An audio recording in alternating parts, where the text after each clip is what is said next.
எடுத்து வாசிப்போம். மத்தேயு எழுதின சுவிசேஷம் 2ஆம் அதிகாரம் 2ஆம் வசனம்.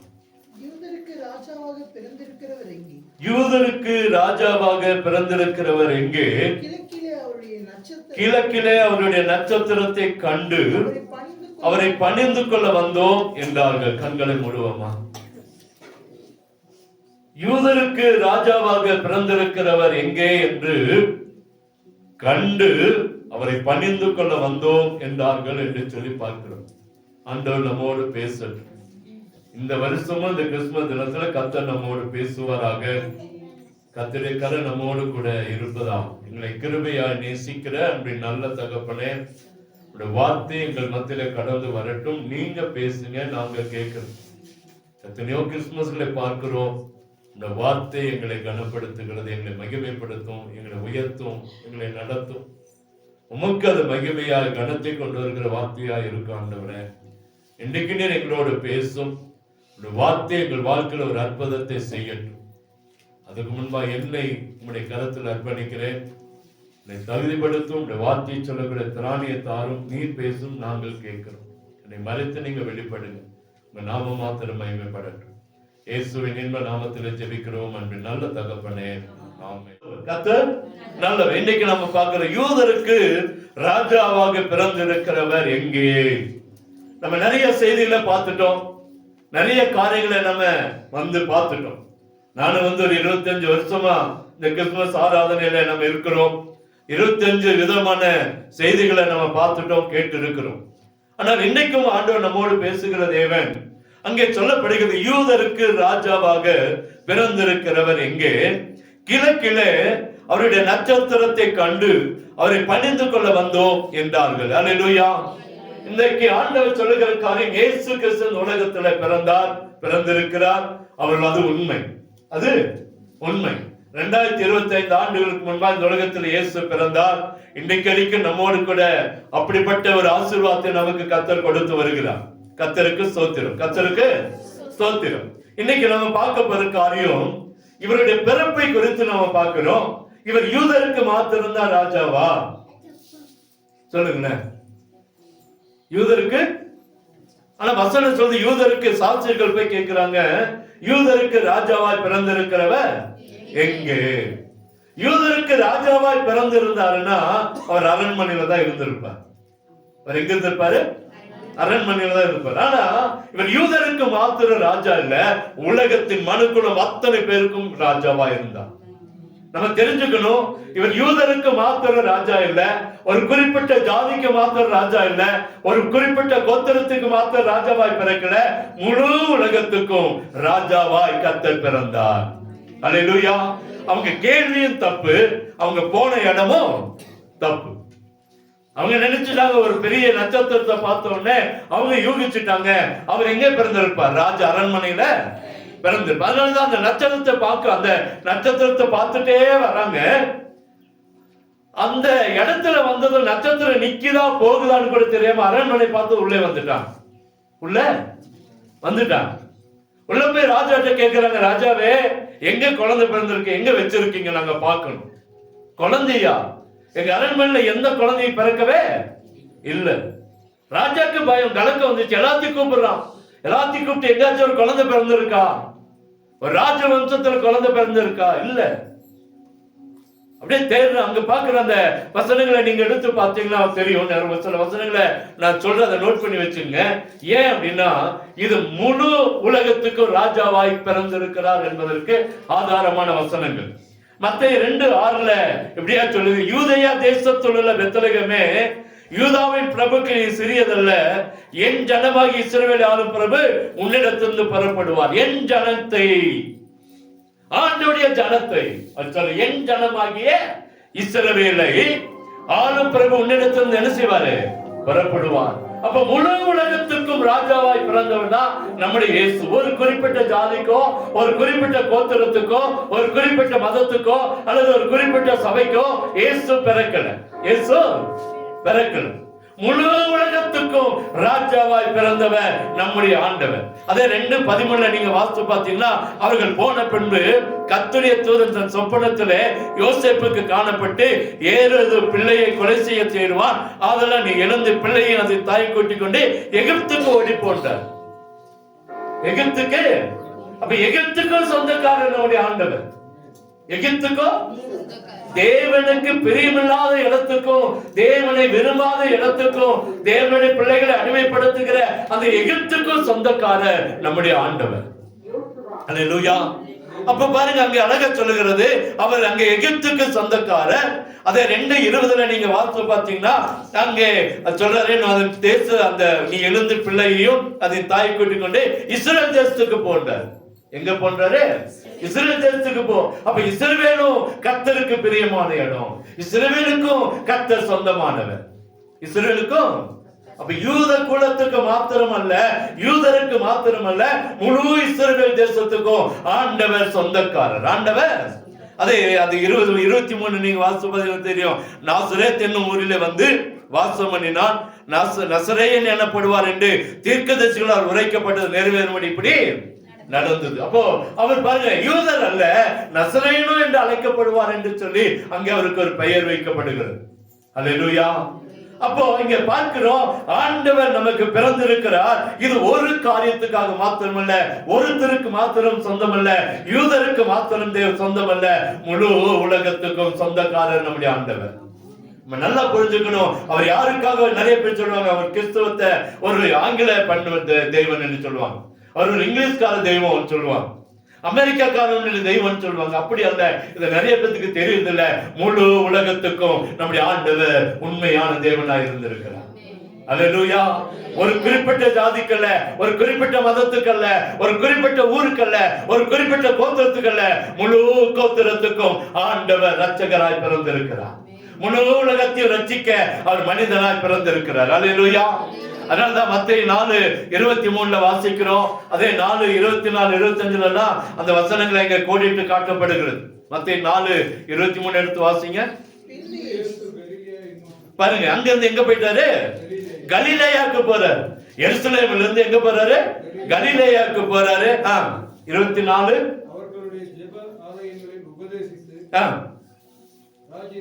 ராஜ்யத்தின் சுவிசேஷத்தை பிரசங்கித்து ஜனங்களுக்கு உண்டாயிருந்த சகல வியாதிகளையும் சகல நோய்களையும் நீக்கி சொஸ்தமான. அடுத்த வசனங்க, அவருடைய கீர்த்தி சீரியா, பாருங்க அடுத்தது எங்க போயிட்டாரு? முழு உலகத்துக்கும் போறார். சீரியா தேசம் எங்கும் பிரசித்தம் ஆயிற்று. அடுத்து 25 வசனம், கலிலேயாவிலும் தெக்கப்போலியிலும் எருசலேமிலும் யூதேயாவிலும் யோர்தானுக்கு அப்புறத்திலும் இருந்த திரளான ஜனங்கள் வந்து அவருக்கு பின் சென்றார்கள். அல்லேலூயா. அப்ப முழு உலகத்துக்கும் ஏன் வசனங்கள் கோடிட்டு காட்டுறேன்னா, கர்த்தருடைய வேதம் அழகா சொல்லுகிறது, அவர் ஒரு கோத்திரத்துக்கு தெய்வன் அல்ல, ஒரு மனுஷனுக்கு தெய்வன் அல்ல, ஒரு யூதருக்கு ராஜாவா இல்ல, முழு ராஜா, முழு உலகத்துக்கும் ராஜாவாய் கர்த்தர் இருக்கிறார். அல்லேலூயா. அதனாலதான் மத்தேயு 28:19 சொல்றாரு, நீங்கள் போய் சகல ஜாதிகளையும், அங்க வசனம் சொல்லுது. மத்தேயு 28:19 எடுத்து பாருங்களேன். நீங்கள் வாசிங்களா, யாராச்சும் எடுத்திருந்தா? ஆகையால் புறப்பட்டு போய் சகல ஜாதிகளையும் சீசராக்கி. போதும். அப்போ ஆண்டவர் மாத்திரம் அல்ல, நமக்கும் அந்த வாக்குத்தத்தத்தை கர்த்தர் கொடுக்கிறார். நீங்கள் போய் சகல ஜாதிகளையும் சொந்தமாக்கி பிதா குமாரன் பரிசுத்தாவின் நாமத்தினாலே ஞானஸ்நானம் கொடுங்க என்றார். அல்லேலூயா. அப்ப ஆண்டவர் ஒன்றை தெரிஞ்சுக்கணும். நீங்களும் நானும் பல செய்திகளை கேட்டு இருக்கிறோம், பல நாட்களை பார்த்து இருக்கிறோம். இன்னைக்கு ஆண்டவர் சொல்கிறார், ஒரு கோத்திரத்துக்கு மாத்திரம் ராஜா அல்ல, முழு கோத்திரத்துக்கும் ராஜாவாய் பிறந்தவர் நம்முடைய ஆண்டவர். இரண்டாவது லூக்கா 2:7 எடுத்து வாசிங்களேன். அவருடைய பிறப்பு குறிச்சு 2:7. 2:7 ஐயா. அவர் தன் முதல் பேரான குமாரனை பெற்று 2:7 வாசிங்க. ஓ சாரி லூக்கா 2 வாசிங்க ஐயா. மத்தேயு பார்த்துட்டு இருக்கேன். சத்திரத்திலே இடமில்லாத இருந்தபடியினால் பிள்ளையை துணிகளிலே சுற்றி முன்னணியிலே கிடத்தினார். அல்லேலூயா. நான் போன வருஷம் சொன்னேன் முன்னணினா என்னன்னு சொன்னேன். முன்னணினா என்ன சொல்லுங்களேன். நம்ம வீட்டுல எல்லாம் தொட்டில் எல்லாம் கட்டி வைக்கிறோம் குழந்தைகள. கல்பனைக்கு போய் தொட்டிலுக்கு ஆயத்தமாகலாம். அப்படி குழந்தைய எங்கேயாச்சும் ஒரு இடத்துல என்ன செஞ்சிருப்போம், வச்சிருப்போம். அப்பெல்லாம் நிறைய சத்திரங்கள் இருந்தது, நிறைய அந்த இளைப்பாறுகிற இடங்கள்லாம் இருந்துச்சான். அப்போ மனிதனுக்கு தங்குவதற்கு இடம் இருக்கும், அதாவது குதிரைகள், ஒட்டகம், கழுதைகளுக்கு தங்குறதுக்கு என்ன இருக்குமாமா, இடம் இருக்கும். அந்த இடத்துல பாத்தீங்கன்னா ஒரு பெரிய, இப்போ இந்த இதெல்லாம் வந்துச்சு பாருங்க, குளிக்கிறதுக்கு என்ன வந்துச்சு, என்னதுங்க, இந்த டப்பு எல்லாம் வந்துச்சுல்ல. அப்படி இந்த குளியல் தொட்டி மாதிரி அப்படியே இருக்கும் பெருசா. அது மாதிரி இந்த மாடுகளுக்கு, இந்த மிருகங்களுக்கு தீனி வைக்கிறதுக்கு ஒரு பெரிய பெரிய அந்த சத்திரத்துல பெரிய பெரிய அந்த தொட்டி கட்டி வச்சிருப்பாங்க. என்ன வச்சிருப்பாங்க, தொட்டி. அதுக்குள்ளதான் ஆண்டவர் வச்சாதான் முன்னணி, அதுதான் முன்னணி. அதுக்குள்ளதான் ஆண்டவரை குழந்தைய அந்த முன்னணியில கிடத்தி இருந்தாங்கன்னு சொல்லப்படுகிறது. அல்லேலூயா. போன வருஷமா நான் அதை சொன்னேன். இங்க பாக்குறோம், பெரிய அரண்மனை இல்ல, சாதாரண இடத்துல எல்லாருக்கும் பொதுவானவர் ஒரு மாட்டு கொட்டகையில பிறந்திருந்த ஆண்டவர். முதலாவது அவங்க எல்லாம் தேடி போனாங்க ராஜ அரண்மனைக்கு. அங்க ராஜ அரண்மனை பிறக்கல. அங்கே ஃபர்ஸ்ட் பாக்குறோம், அவர் யூதருக்கு மாத்திரம் ராஜா இல்ல, முழு உலகத்துக்கும் ராஜா. இங்க இரண்டாவது பிறப்பு, அவர் நினைச்சிருந்தால பெரிய பெரிய அரண்மனையில பிறந்திருக்கலாம், பெரிய பெரிய அரண்மனையில பிறந்திருக்கலாம். நீங்க மோசை எடுத்துட்டு பாத்தீங்கன்னா 40 ஆண்டு காலம் மோசை குறித்து சொல்லப்படவே இல்லை. ஏன் அவன் அரண்மனையில் இருந்தான். அவன் எங்க இருந்தான், அரண்மனையில. என்னைக்கு வெளியே வீதிக்குள்ள வந்தானோ அன்னைக்குதான் மோசை குறித்து பேசப்படுகிறது. ஆண்டவர் பாருங்க, அவர் பிறந்த இடம் பாருங்க, ஒரு சாதாரண ஒரு மாட்டு கொட்டகையில. அல்லேலூயா. ஒரு சாதாரண ஒரு இடத்துல எல்லாருக்கும் பொதுவானவர் நான் என்பதை கர்த்தர் வெளிப்படுத்தினார். அரண்மனையில பிறந்தது என்ன இருக்குங்க, அந்த தேசத்துக்கு மாத்திரம் ராஜாவா இருந்திருக்க முடியும், அந்த கோத்திரத்துக்கு மாத்திரம் தான் ராஜாவா பிறந்திருக்க முடியும். இல்ல, அவர் அங்கே காட்டுகிறார் ரெண்டு இல்ல, சாதாரணமான ஒரு இடத்துல அவர் பிறந்து. அதனால இன்னைக்கு எல்லா வீடுகளிலும் அவருக்கு பிரியமானது நடக்கிறது. அல்லேலூயா. எல்லா வீட்டிலும் ஒரு குடியில வைக்கிறாங்க, எல்லா வீட்டிலும் ஒரு சார் போடுறாங்க. ஏன் அப்படின்னா அவர் எல்லாருக்கும் பொதுவானவர், அவர் எல்லாருக்கும். அன்னைக்கு ஒருவேளை அவர் அரண்மனையில பிறந்திருந்தா என்ன நடந்திருக்கும், அந்த தேசத்துக்கும் அந்த முழு குடும்பத்துக்கும் மாத்திரம்தான் அந்த உரிமை இருந்திருக்கும். அது அல்ல, நான் எல்லாருக்கும் சொந்தக்காரன் என்பதை கர்த்தர் நிரூபித்து காட்டினார். அல்லேலூயா. இன்னைக்கு பல விதமான ஆராதனைகளா இருக்கலாம், பல விதமான சபைகளா இருக்கலாம், ஆனா கிறிஸ்துவர்களுக்கு மாத்திரம் அல்ல, முழு உலகத்துக்கும் நான் சொந்தக்காரன் என்பதை கர்த்தர் நிறைவேற்றினார். சாயங்காலம் இப்படி போயிட்டு இருந்தேன் சிலக்களுக்கு, ஒரு 6:30 மணிக்கு, 6 மணி இருக்கும்னு நினைக்கிறேன். போயிட்டு இருந்தேன், 2-3 பசங்க அப்படி வந்தாங்க. என்ன பார்த்து நின்று பேசினாங்க. எங்கப்பா லைனா போயிட்டு இருக்கீங்க அப்படின்னு கேட்டேன். சாம்பிராணி வெட்டிட்டு வரோம். சாம்பிராணி, இந்த சாம்பிராணிக்கு அவங்களுக்கு சம்பந்தமே இல்லை. நம்ம என்ன நினைப்போம், ஒரு கிறிஸ்துவங்க தான் சாம்பிராணி வெட்டி குடியில் வைப்போம்னு நினைப்போம். அதுக்கு சொல்றேன்.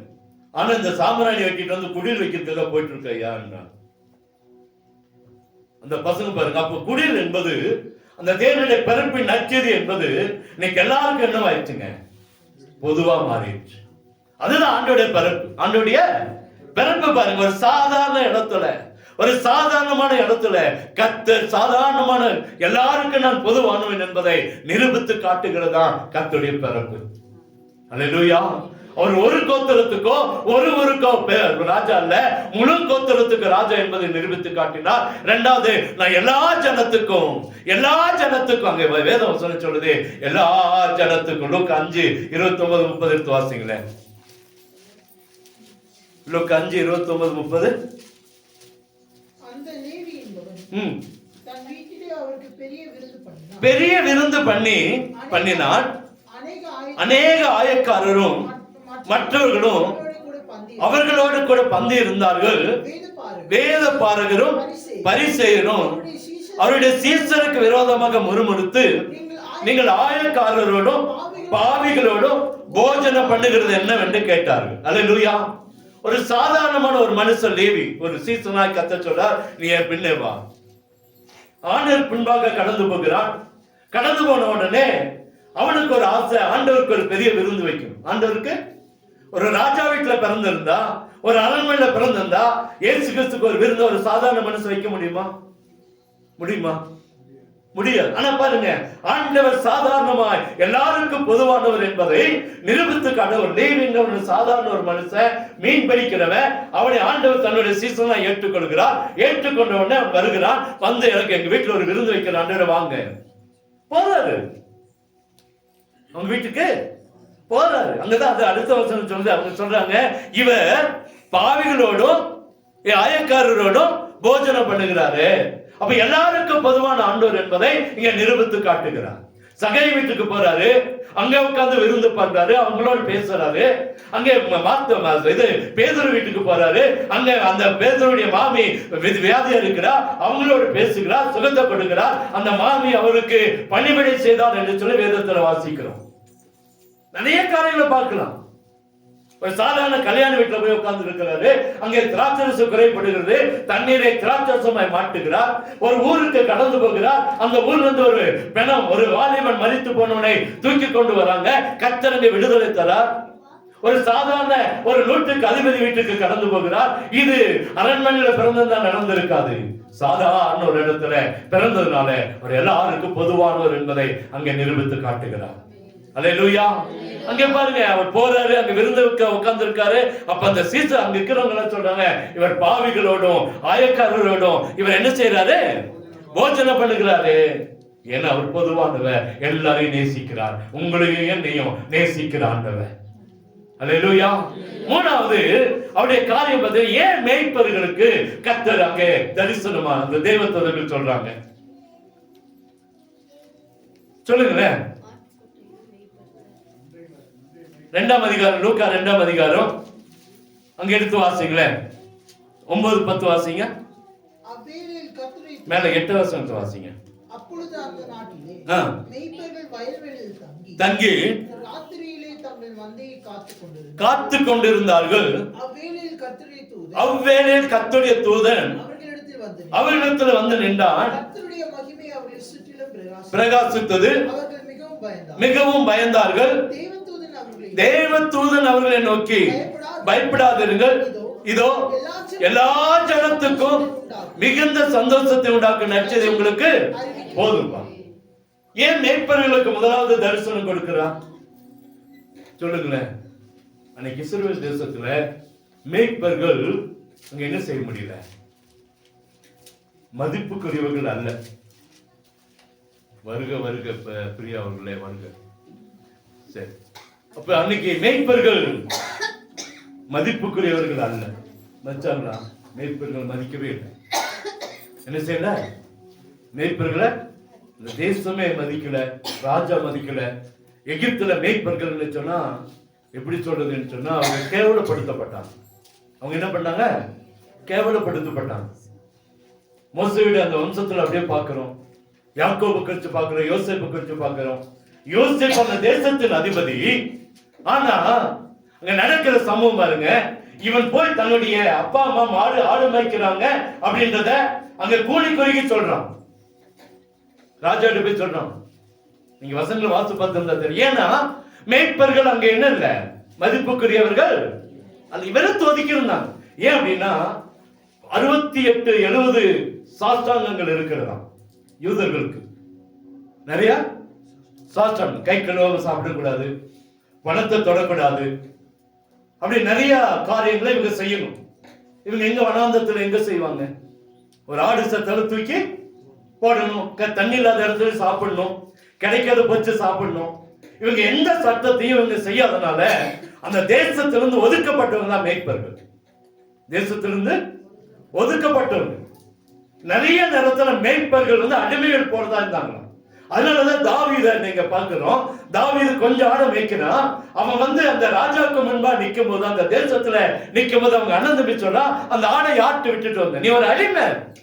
சுட்டி காட்டுறான், நீ யாரு, நீ அடிமை, நீ கேவலப்பட்டவன், உனக்கு நல்ல காரியம் வரக்கூடாது, நல்ல இடத்துல நீ உட்காரக்கூடாது.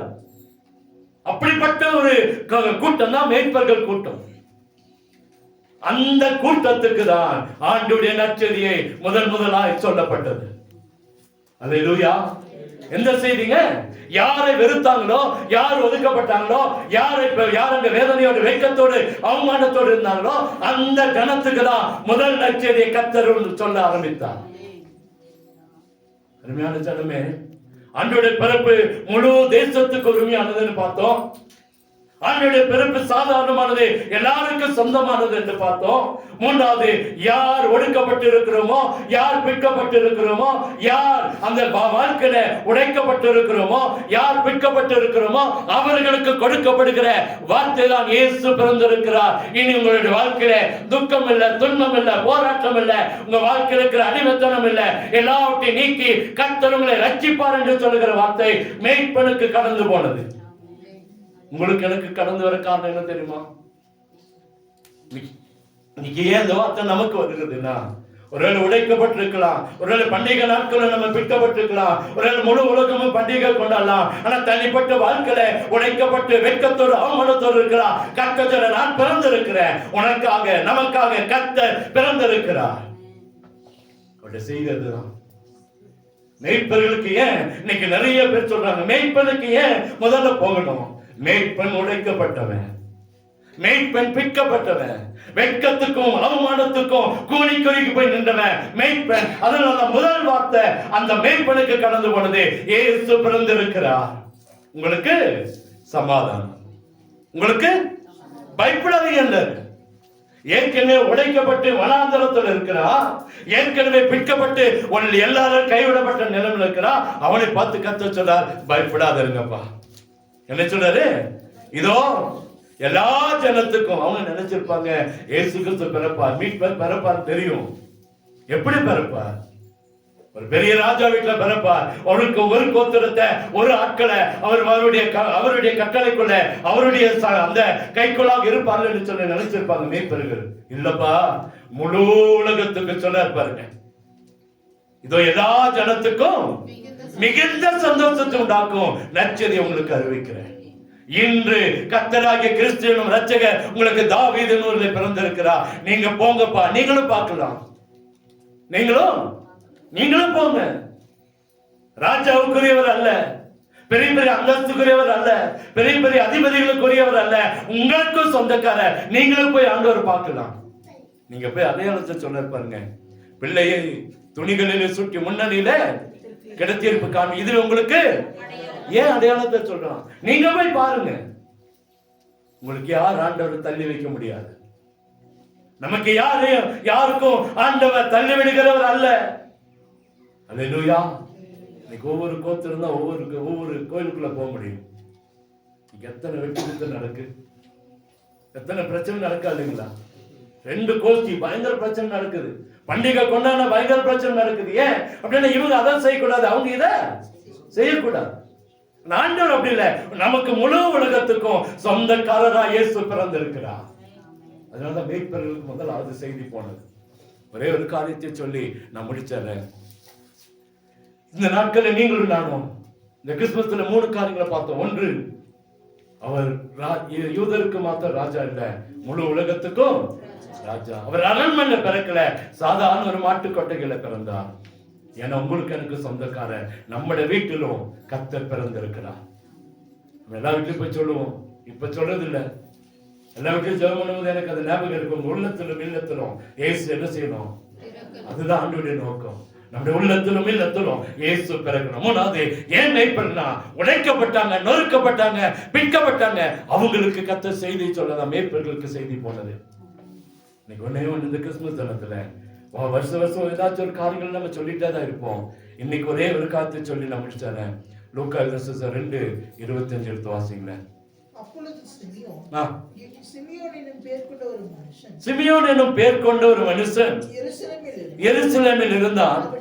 அவன் நீதியும் தேவ பக்தியும் உள்ளவனாயும் இருந்தான். அவன் மேல் பரிசுத்த ஆவி இருந்தார். கர்த்தருடைய கிறிஸ்துவை நீ காணும் முன்னே மரணம் அடைய மாட்டாய் என்று பரிசுத்த ஆவியினாலே அவனுக்கு அறிவிக்க. 28ஆம் வசனத்தை வாசிங்கப்பா. அவன் அவரை தன் கைகளில் ஏந்தி கொண்டு தேவனை ஸ்தோத்தரித்து போதும். ஆண்டவர் இந்த வருடத்துல நம்மை ஒரு பொருத்தனை செய்ய கர்த்தர் விரும்புகிற அந்த கிறிஸ்துமஸ் தினத்துல மற்றவர்களை போல ஏதோ ஒரு துணி எடுத்தோம், ஏதோ ஒரு போட்டுட்டோம், முடிஞ்ச உடனே போய் ஆராதனை முடிச்சுட்டு ஓடினா எதையாவது ஒண்ணு செஞ்சு சாப்பிட்டுட்டு போயிடலாம் அப்படின்னு சொல்ற அந்த நிலைமை அல்ல. ஆண்டவர் விரும்புகிறாரு இந்த கிறிஸ்துமஸ் தினத்துல அவரை நம்முடைய கைகளில் ஏந்தி கொண்டா பெரிய பாக்கியத்தை கர்த்தர் தருவார். சிமியோன் என்று ஒரு மனுஷன் இருந்தான். அவனுக்கு காலையிலேயே ஆண்டவர் சொல்றாரு, ஆவியினால் நிரப்பப்பட்டு அவருக்கு ஒரு உந்துதல் காணப்படுது, நீ போ ஆலயத்துக்கு. நீ ஏன் அப்படின்னா அவன் தேவனை பார்க்க ஆசையா இருந்தான். தேவனை பார்க்கிறோம், இஸ்ரவேலின் ஆறுதல் வர காத்திருக்கிற நாயம் இருந்தான். அவன் மேல் பரிசுத்த ஆவியானவர் இருந்தார். நீ கிறிஸ்துவை காணும் முன்னே மரணமடைய மாட்டாய் என்று பரிசுத்த ஆவியினாலே அவனுக்கு அறிவிக்கப்பட்டிருந்தது.